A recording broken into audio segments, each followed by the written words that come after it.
Well, we are so excited to be here. Welcome to our Courageous Conversation Workshop. And we are going to, it won't feel like it this week, but we're going to slow things down a little bit and spread this out over the next 4 weeks, because this is so critical what we're going to be teaching you guys. It's been so critical in our relationship. And looking back over the couple weeks that we had with Chuck Starnes, there's a lot of overlap. You know, the mirroring part, you know, that's one of the basic tools that we use in our ministry and our conversations as well. And if you add in, you know, the elements of the couples dialogue, this really zeroes in on the, you know, sharing your frustration part of it and really thoroughly addresses that. This is about how to handle those really tough issues, the conflicts that come up in our relationships. So, last couple of weeks was, you know, getting some good basic skills and methodologies, and this week we're going to apply that to some of the toughest problems that we face in learning how to communicate those sensitively to one another. You got a microphone here. So what we're there we go. Am I on? All right. So we learned what we're going to teach you today about 16 years ago. We were invited to come up to northern Idaho for a marriage retreat, and the couple that was hosting this said, you know, we really think one day you guys would be great marriage coaches. And I just thought, are they kidding? I just was laughing inside going, like the last thing I wanted to do is marriage ministry. And then with all the, you know, conflicts and communication that we were having, and we just assumed that we were the only ones that were having it and everybody else had a good marriage, right? And since then, I found that is not the case. But I just assumed most people were doing fairly well. And so we got into an argument on our way to Idaho. We had a layover in Portland, and we had an argument about ecclesia. I remember that conversation. And he went one way, and I went the other way in the airport. And so we got to the place with some tension. And then when we got coached through the Courageous Conversation, because it was one of the things that we learned from Chris Hogan, he was kind of blown away because he was the listener, I was the speaker, and the issue was listening. And honestly, it felt like for the very first time in our marriage, I felt like my heart was hurt. And he cried. And he realized the impact that it made on my health and actually my fertility. And we didn't. I don't think I realized it. I don't think he did until that Courageous Conversation. But since then, we started practicing it, and then before you know it, people were grabbing our arms and saying, "Can we learn this?" And so we invited the guy to come out, and one thing led to another, and people were so impacted by learning this that they said, you know, can we form a community? And so it organically began that way, and eventually we turned into a nonprofit and have done a myriad of conferences and workshops and helping marriages, and this is one of the tools that we use. Yeah, and this has been taught to probably thousands of couples now, and people who we've taught to have taught others and taken it overseas and all kinds of things. But for me, you know, as an engineer, you know, I worked as an engineer for the last 36 years. It was invaluable for me to have a practical formula that I could bring to relationship issues. You know, those, can you guys relate? You know, all that fuzzy relationship stuff, you know. You know, but for me to have a practical, you know, methodology that I could use to bring to these really tough issues was really invaluable. And, you know, just even having the method in the back pocket ready to use when I needed it made every issue less weighty. And we didn't even have to have those conflicts in the first place because, anyways, that's what I'm hoping that this will do for you. It'll give you a framework that will lower the tension, bring more shalom into your homes. Well, it kind of reminded me of when Chris Hogan taught this to us. He said, you know, it's you men, you're up there in this, you know, helicopter, and you're looking down, and you see this ocean of emotion, you see this woman down there, and you're like, I'm not going down there. And he talked about how you get into this boat. Doesn't look too bad from up here. And so Craig was really good at, hey, just grab the ladder, come on up. Here, I'll hold a rope and to I'm you. like, come on down. And so, anyway, that was a real helpful image. Yeah. Anyways, we got Dan and Chrissy Migliori are going to come on up and share And a Dan little and story. Chrissy, if you can come up.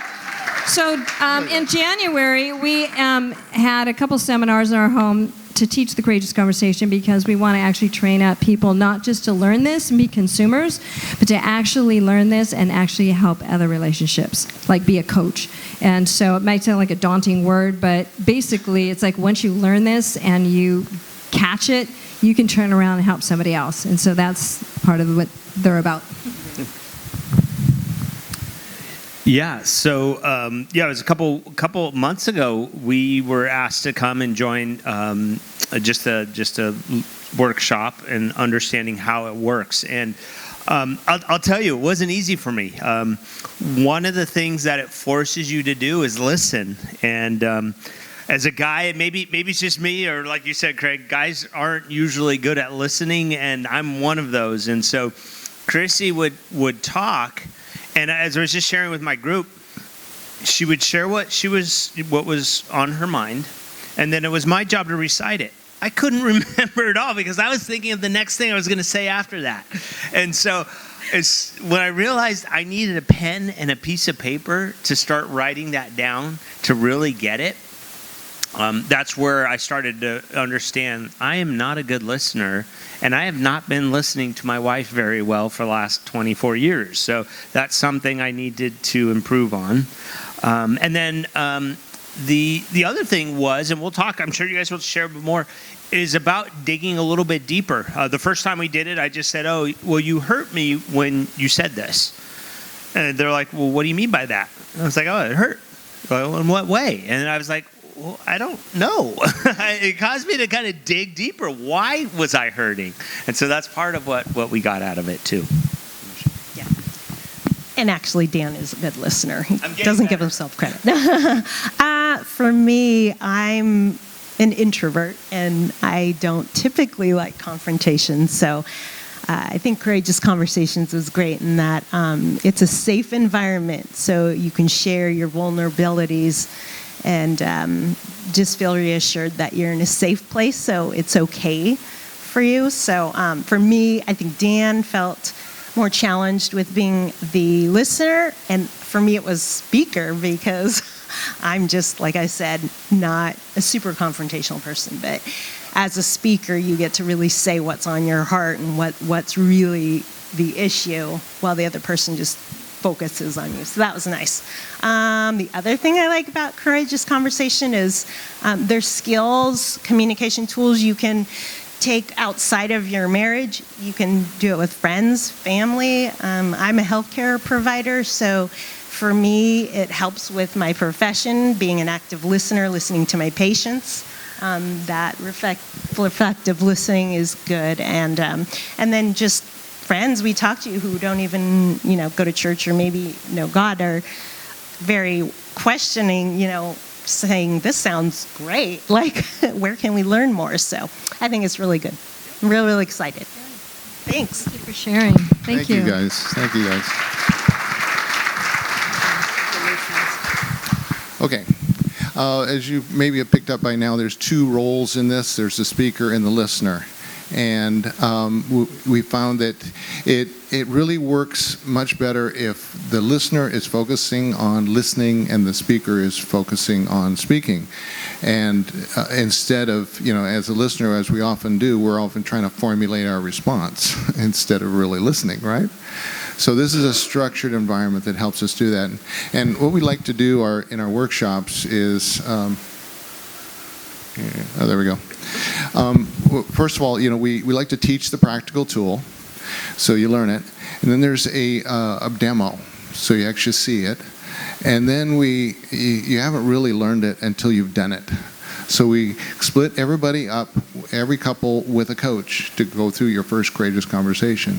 And the coach is there to, just kind of help you follow the basic guidelines. So I like to say, learn it, see it, do it, and then give it away. And like Chrissy mentioned, she's learning to give it away in her workplace and other places, and helping other people through their issues using the same methodology. And it's been a powerful, powerful tool. I use it at work all the time. She uses it evangelistically, a lot of things. But back before, COVID, when we do these workshops, we used to, when it came to the demo, we would get a volunteer couple from the audience and have them come up on stage and set 2 chairs up here, and we'd coach them through a live issue, whatever it was that they came up with, on the spot. And it was a really amazing, powerful time. As you see it played out right in front of you. It was like, spectator therapy. Yeah. So, anyways. Yeah, so one of these times at our workshop, we had it in our home, and the couple that volunteered, he was in his 80s, and he was a retired physicist very intelligent, very cerebral, and he was the speaker. Dawn she was the and Wynn. Dawn and Wynn, and she was the listener, and he was the speaker. And about the third question in, you saw his mouth kind of tremble, and these tears start to fall down his cheek. And it was just silence. All the people in the audience could tell something was going on in this man's heart. And the wife looked at us and said, he just didn't cry. And I said, it's because you're making it safe for him. And he said it was the first time he had really been heard. And here he is toward the end of life, and is well into his 80s. He's since passed away and went to be with the Lord. But it was so powerful, and one of the couples that came in the audience were kind of living together. They heard about what we were doing and came. They were atheists, and I took them through a courageous conversation. I said, well, there's these agreements, and then there's these prayers, and they go, well, we've never prayed before. And I said, that's okay, you don't have to pray. And they said, well, I think we'll pray them. So they prayed their first prayer. And it was just a really neat time taking them through this tool. So it's a real neat way to kind of bridge with people who aren't necessarily churchgoers. Yeah, it was and the thing that really convinced him was watching the older couple actually deal with an issue. Okay, so one of our favorite quotes from our mentor, Chris Hogan, that taught us this is, slow is fast, and fast is slow when it comes to relationships. In other words, when we don't take the time to fully work through an issue, we end up having to face it again and again, and it ends up taking a lot more time in the end, right?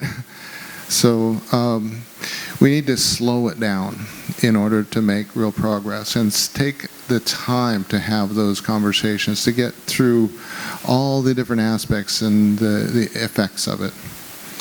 So, and why do we use courageous conversations?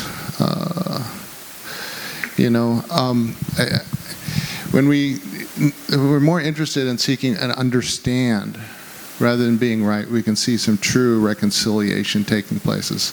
And we all need reconciliation. We've all been in that doghouse, right? And remember the video a couple weeks ago, and all the guys stuck. I see some grins going around the room.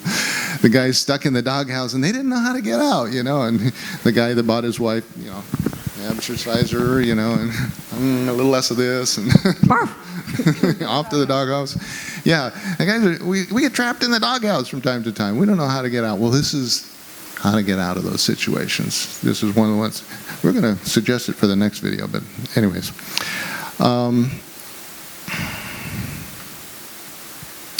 So listening with a heart is something that doesn't come natural to me. It's something I've had to learn. And I think, we think we're good listeners until we start doing this reflective listening thing, and then we figure out, I only got 50% of that, or if that, So I think this reflective listening, this mirroring exercise that Chuck has taught us, is absolutely vital. And, listening is one of those subjects that is mentioned over and over and over in the Bible as being, pivotal It's a critical point to our growth. Jesus over and over said, "He who has ears to hear, let him hear." And the great command was, the preface to the great command, "You shall love the Lord your God." When Jesus was asked, "What's the greatest commandment?" He said, "Hear, O Israel, the Lord your God is one, and you shall love the Lord your God." And, I did a little word study on the word listen here yesterday and came up with like 7 different ways that it's pivotal in whether, we experience good or evil, blessing or curse. And anyways, it is absolutely vital that we listen not only carefully to the Lord, but carefully to one another. And this is a structured way to do that. Okay.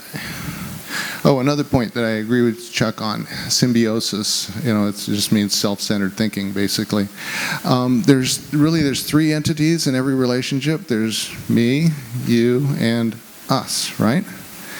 Now, if we use this methodology, powerful as it is, just to get me over you, it's going to blow up every time. But if both members of that couple are approaching the conversation, putting us over me, us even over you, we can see some beautiful progress, some beautiful reconciliation take place. And there's another quote that I really love here by David Augsburger. "Being heard is so close to being loved that for the average person, they're almost indistinguishable." And last week we were doing the appreciation dialogue with the rest of you guys. We were over there.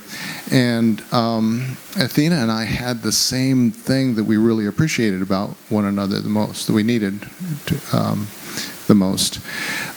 It was, for both of us, it was listening. And you're going to see this. This is the theme. This is the one thing I want you guys to get together, the importance of listening. But Athena, it was for different reasons. Athena wanted to be listened to in order to have her full thought heard all the way and be treated as if her thoughts were important, because she never got that from her dad growing up.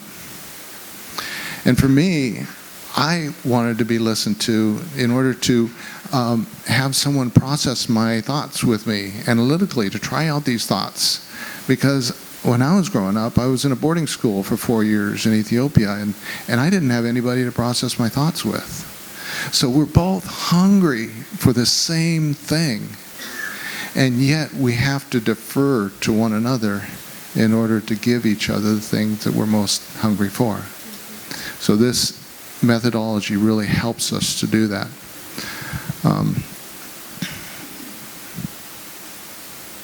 Okay, back to you. So one of the things that we appreciate about what Chuck Starnes said was just that practicing that mirroring. So we call it reflecting, and it's to confirm, to understand, not necessarily in agreement, but this builds courage to share more deeply.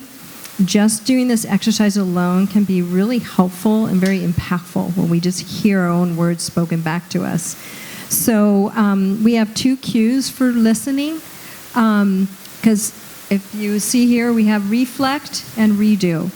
And this is communication strategy involving these two steps: seeking to understand the speaker's idea and then offering the idea back to the speaker. So it's kind of similar to that mirroring exercise that we used. And I need a volunteer couple, if I can have them come up. You get to actually try this out. Yeah, and then afterwards, we're going to have all of you practice this too. And, just to let you guys know while they're coming up, next week during the demo, who wants to volunteer to be that couple up here? Just kidding. Just kidding. No, we have a video of a couple that was courageous. Very courageous couple. But this is your opportunity this week if you just want to try this short Do we have a couple? demo of a listening exercise. I see some elbows over here. Come on up. This one's really easy. This is not, you're not going to go through a deep issue, and there's going to be no tears. I'll even give you the cheat sheet. Here's the question you're going to answer. Did you cover this one? I don't think you did. I'm sorry. So sorry, we didn't have this slide up, but reflecting is that when the speaker shares, based on the question that's asked, that the listener says, so what I hear you saying is, summarize, and then is that right? Now, that's a phrase that we've used all these years, but I know that Chuck mentioned about, did I get you? That was, I think, a phrase that he uses. So if you feel more comfortable with that phrase, that's fine. We talked with him afterwards about the word right. It's not so much we feel it's right about the information, not necessarily am I right as a human being. I mean, so it's really, it just flows naturally for us, so we're going to use it in this particular tool. But if you say to the person, is this right? And then you can also say, so tell me, did I miss anything? And that gives you a chance to have the speaker reflect again, or repeat again what they shared. All right, where's our volunteer? A couple.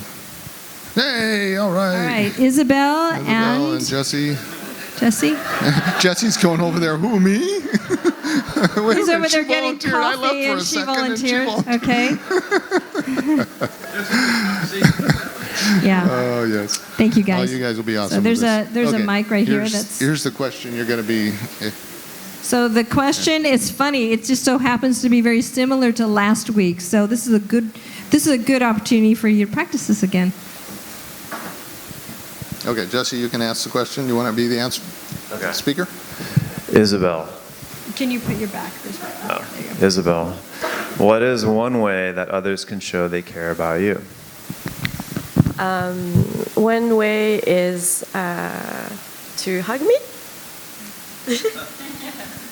So what I hear you saying is one way others can show they care about you is to hug you. Is that right? Yes. Did I miss anything? No. All right. That was pretty easy. See how easy that is? All right. Okay.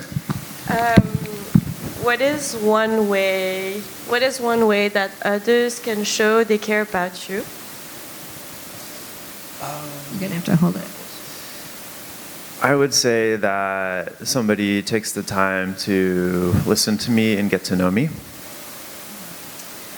Okay, so what I hear you saying is you want somebody to listen to you and spend time to kind of have a conversation with you. Did I get it? Is that right? Yes, that's correct. Did I miss anything? No. See how simple this is? They got it right out of the gate. That was good. Thank you. Thank you very much. All right. So sometimes when we do this exercise, the person kind of like, ooh, this is my chance. And then they go on and on and on. And the listener is just like, deer in a headlight, right? And now it's just about your concentration. I got ADD, so how am I going to remember any of these things, right? You're thinking about whatever. The next thing you got to do. Paragroup, graph B, subpoint C, and so forth. So the reason we say one thing, and this also is going to be for your courageous conversation. As a speaker, when you finally get your chance, you don't go, oh yeah, now's my chance. Chance of a lifetime, and then you just start becoming like a volcano erupting. It's like you want to pick a pressing issue and talk that one through. So this is why we're doing this one thing. So you're going to go ahead and have a chance to do this right now with your spouse. So if you just turn to each other. 1 minute, 1 minute each. 1 minute each, and then we're going to. Yeah. What is one way that the others can show they can care about you? Mm-hmm. And we'll call you back when we're done. All right, now that you've been fully listened to and had your heart filled up with those wonderful words of appreciation. Okay. Okay, now we're going to dive into the structure of a courageous conversation. Okay, we'll skip that one. Okay. I know, when you get somebody really listening to you, it's hard to stop, isn't it? Yes, your heart is getting full filled body up, hug for 10 minutes. Just kidding.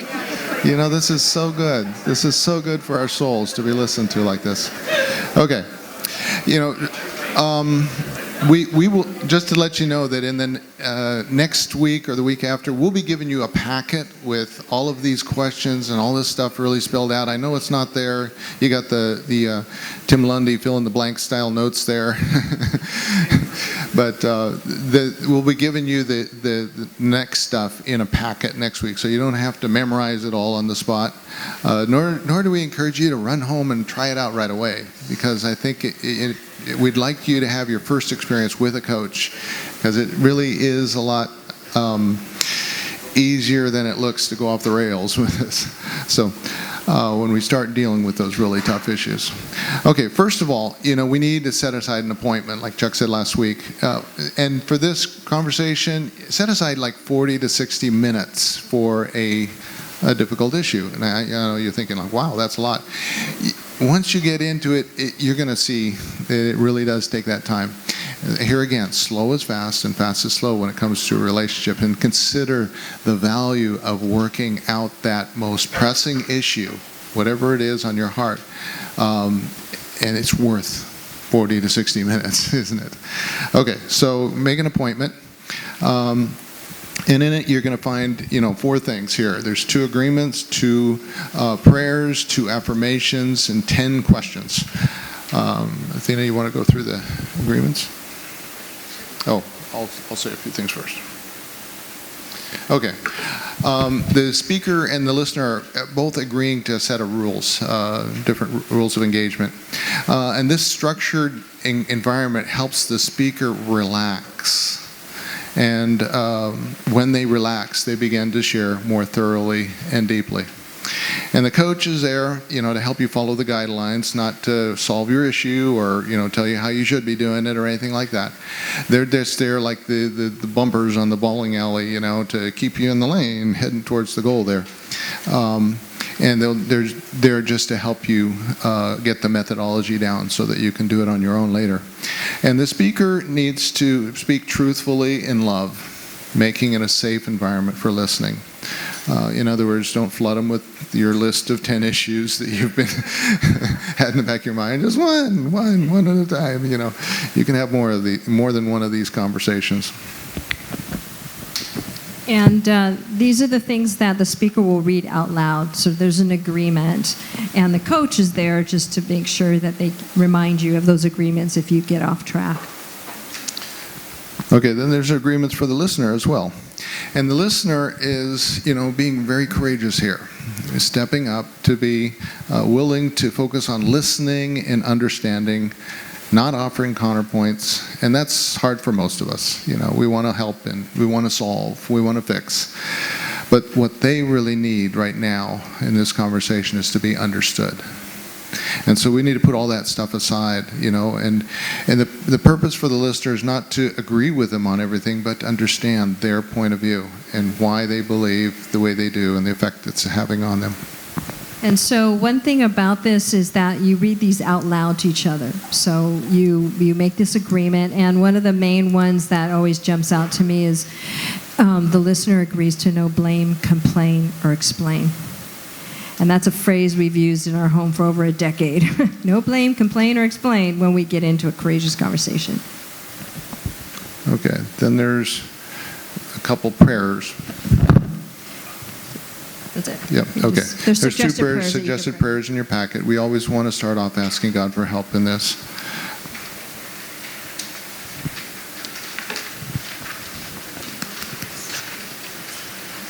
Do you want to talk about that? That's right. Oops, it didn't advance. There we go. We decided to incorporate something that we learned from Chuck, and we thought it was brilliant, is to start off with affirmation. And so we decided that before you launch into your courageous conversation, just say one thing that you appreciate as a speaker says to the listener. One thing I appreciate you is this, and for the listener to do the same. Because the goal of a courageous conversation is hopefully restoration in the relationship. And so that's why we just want to have that in our hearts from the beginning. Yeah, and this builds some relational capital and some positive feelings towards one another as you head into what might be a difficult issue. Okay, then the 10 questions. You get into a good listening posture, put aside all the, the usual distractions. The cell phones in our house is the puppy, and set aside the time for that. And it's based loosely on the Beatitudes, but I'll just walk you through the questions here. If I can get the clicker to work. There it is. Okay. First question is bone basic obvious. What is your most pressing issue? This is the surface concern, whatever the surface concern is. And the speaker with this question will be testing safety. And if you're a good listener, their defenses are going to go down and they'll begin to open up more, which opens up the possibility for the second question. In addition to this, is there something else? Now here, if you've been a really good listener in the first question, it'll go more towards the core concerns or the root issues. And the listener's goal here is to remain poor in spirit, to understand the other one's perspective. And this is so valuable, to see what the other person really believes the core issues are, right? We oftentimes don't get there because we're too quick to jump in with our own quick fixes and solutions and stuff, right? So, and then the third question gets into the emotional realm where, there we go. How is this emotionally affecting you? This is the pain caused by the issue. And that reveals a lot of the motivation, the things that are driving the issue from underneath. And it gets our hearts involved. And we get to be those who mourn with one another. Blessed are they who mourn. And you're trying to emotionally connect with one another as much as possible. And one of the things that really we found very helpful is there's an emotional words list. Now, a lot of us don't have a real good emotional vocabulary. So in the back of your packet, when you get it, there's a good list of emotional words all categorized by different things, so you don't have to gravitate to, I'm frustrated, I'm angry, I'm sad. You can get a little bit more nuanced on it, and the more specific it is, the more precise you can have the understanding conveyed to the other person, and maybe more concisely you'll be able to understand your own issue. This is not just for the speaker to understand sometimes, the listener to understand. It's also for the speaker to understand. And oftentimes we learn a lot through sharing our own issue. Okay. And as a listener, you try to reflect the speaker's feelings, and whenever possible, to feel it with them. And how would you feel about it if it was you? Ask yourself those kinds of questions. Okay, then question number 4. Okay, and there's a sub-question to that. When you feel that way, how do you act? Okay, how does it manifest? So that when I know that when you're acting this way, it's probably because of this particular feeling, and we get a little deeper understanding. I got a sticky button there. Okay. Question number 4 then goes into the negative future. What will the future be like if nothing changes? Here it's, the consequence of an action. What's it going to be? What's the trajectory looking like if we don't address this issue? And that can motivate change. And it also it can expose the secret plans that maybe the speaker it's a story they've been telling in the back of their hand. If he doesn't do this, well, I'm going to do that. And brings it all out into the light. And you can see the inner fears, the secret worries motivating that outward behavior. And this can be pretty painful for the listener particularly if it's about you. Right. It's like, getting, because you can't complain, blame, or explain. You can't turn it around and but you it or deflect it. You got to stay there. It's like one hand's nailed to a cross here. So share that. When we had our very first courageous conversation, it was called Zero to Hero at the time, and we don't call it that anymore. But it was the couple that was live on stage. The wife was the speaker, and the issue was her husband's anger. And apparently it was affecting the kids. It was affecting her. And got to this question. She said, if nothing changes, I'm going to start sleeping no longer in our bedroom. I'm going to start sleeping in our guest room. I don't want to be physically intimate at all. And just you could just tell in the room there was a lot of tension.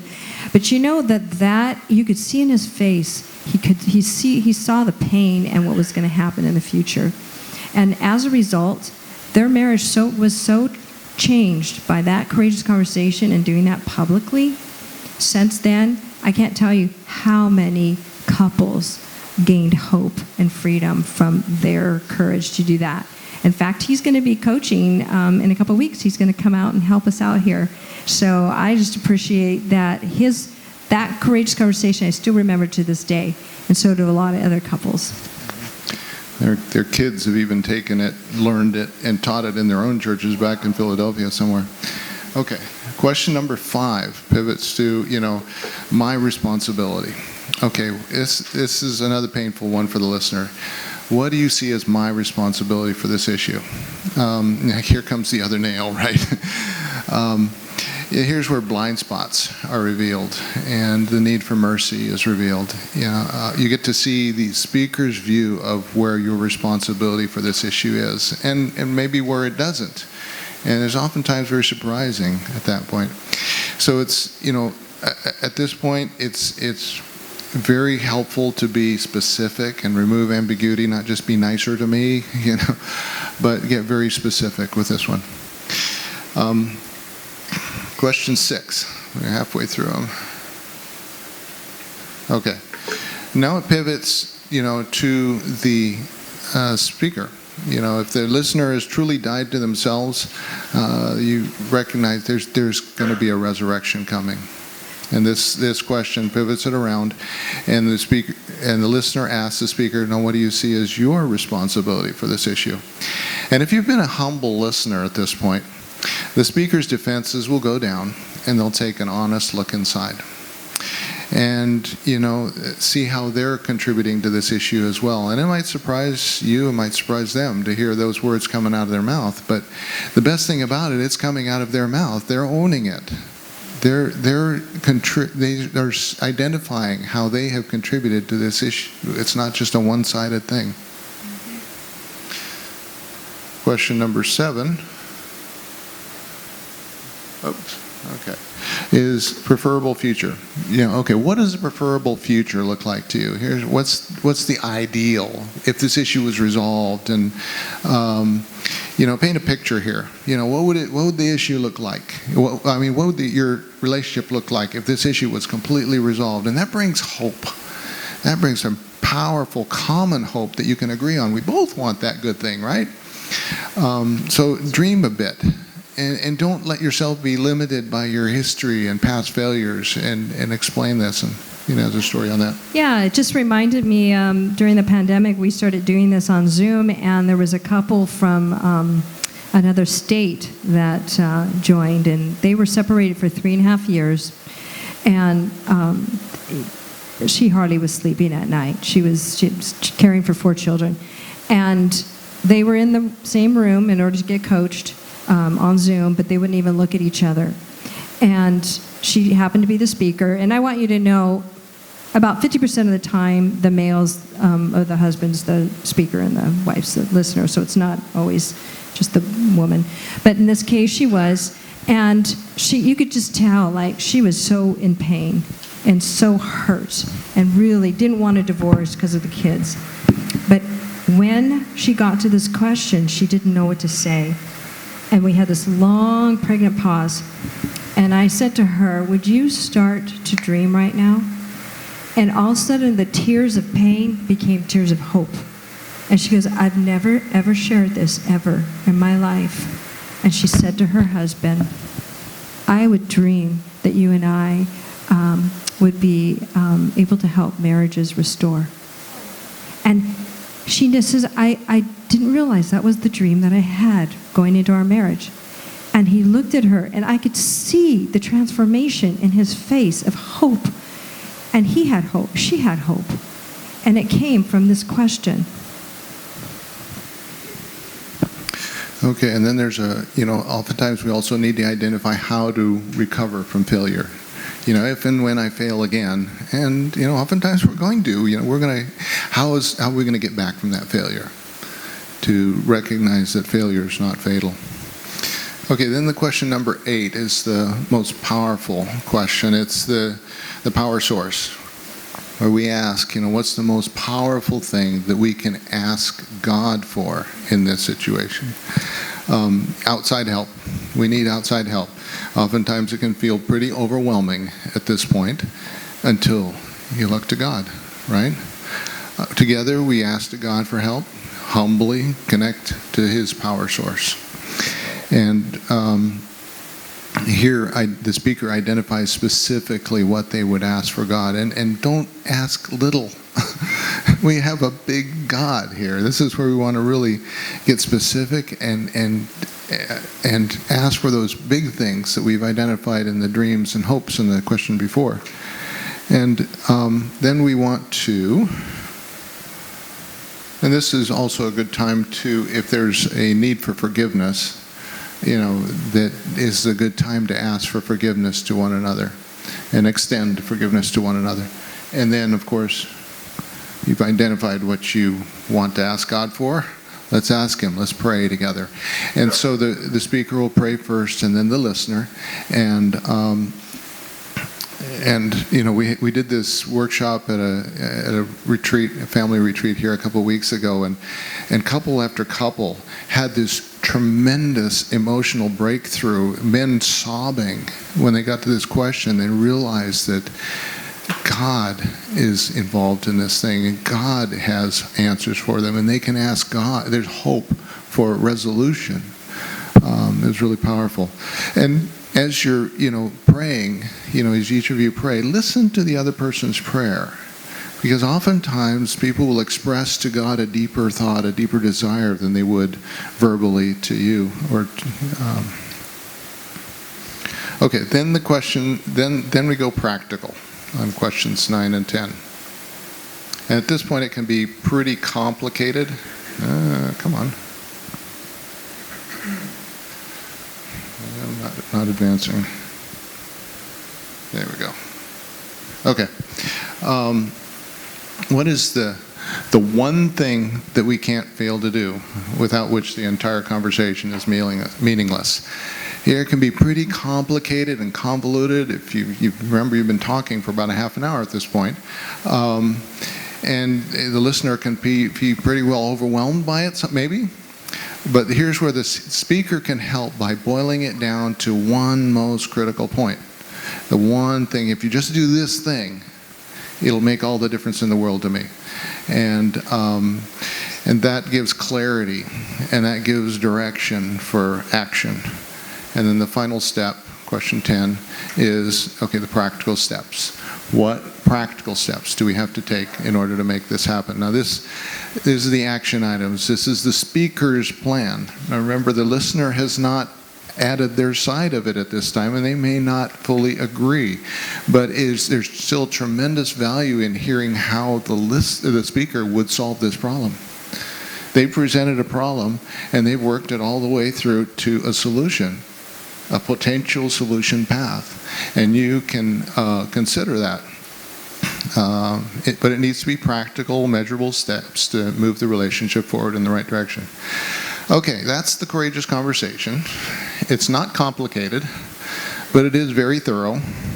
It's touching all the key ingredients from the pressing issue all the way through to a practical plan. But for it to work for you, you got to stay in your swim lane. You got to stay, as the speaker and the listener, and the speaker honestly and vulnerably revealing what's pressing in them to the willing listener, and the listener is gaining tremendous and sometimes practical, painful, even insights to help them resolve the relationship and course correct. So, you can fill in your blanks on this one. I'll read them real quickly. These are the benefits of a courageous conversation. You get wisdom by seeing a bigger perspective, not just yours. You get insights into the thoughts and motives that the speaker has behind the scenes. You get knowledge to make much better decisions, good decisions. And you get trust through understanding one another a little better. And then when you've worked through an issue like this, of course, you end up closer connection through resolving divisions. Okay, and for those of you who So aren't one fast element enough that I want to writers- mention is there's no reciprocity within this conversation. So some people go, well, can you talk about it at the very end? We're like, we encourage you not to. Just sit, it's kind of like surgery, so to speak. You just let your body recover, let your mind recover, and kind of just sit with it for a day or two. And, don't do another courageous conversation back to back. I remember this one couple, they were so eager about it that they went home and they had like 11 courageous conversations over one weekend. I mean, the husband was probably pretty worn out, so the wife was just eager to just like resolve everything because she had a lot stored up. So we don't encourage that at all because that would wear out anybody. But yeah, it's good to, at least, sit on it overnight. You can have the conversation on the same issue going the other way and switch roles, but do it the next day at least. Give credence and value to what the other person has said enough to just ponder it and just think about it overnight. Okay. It's not stating the one person's perspective is the 100% of the true story. There's another part of this that has not been heard at this point. also, this tool is not specific for couples, although it certainly is predominantly used with couples. So as you can see, you can do this with your children. Mm-hmm. In fact, we just got a contact 2 days ago, and the person said that their 8-year-old, now that they are using this in their home, the 8-year-old said to the dad, I think we need a courageous conversation. And he was the listener. Now, I don't think they got through all 10 questions, but they're doing this. And she said, all my kids told me, Mom, I want a courageous conversation because you don't listen to my heart. Is this powerful? So we want this. We want our children to learn to resolve this. And in fact, we've even created a children's rendition where we use In-N-Out Burger as the mechanism. Yeah, but we don't need to go into that. Anyway. Okay. For the children, yeah, we'll tell that to you if we have time. We got 3 more weeks on this topic. We'll touch that one somewhere else. Exactly. Okay. Wait a minute, back up. All right. So what's the quote? It's up there. Slow. Let's say it together. Slow is fast, and fast is slow when it comes to relationships. Memorize this one because it's true. And this is the one thing we want you to remember more than anything else. Slow it down. Take the time to really listen and reflect to one another. And we'll review next week. We'll review these questions over again, and we'll take you through a demo so you can see it actually how it works in person. A very courageous couple who works through this very real and pressing issue in their relationship as Athena coaches them through it. You won't want to miss that. Okay, now to the group discussion, and you've got some discussion questions in your notes there. Yeah, we apologize. It just took longer. But you do have about 10 minutes for your small group. And also there's homework on your last page too.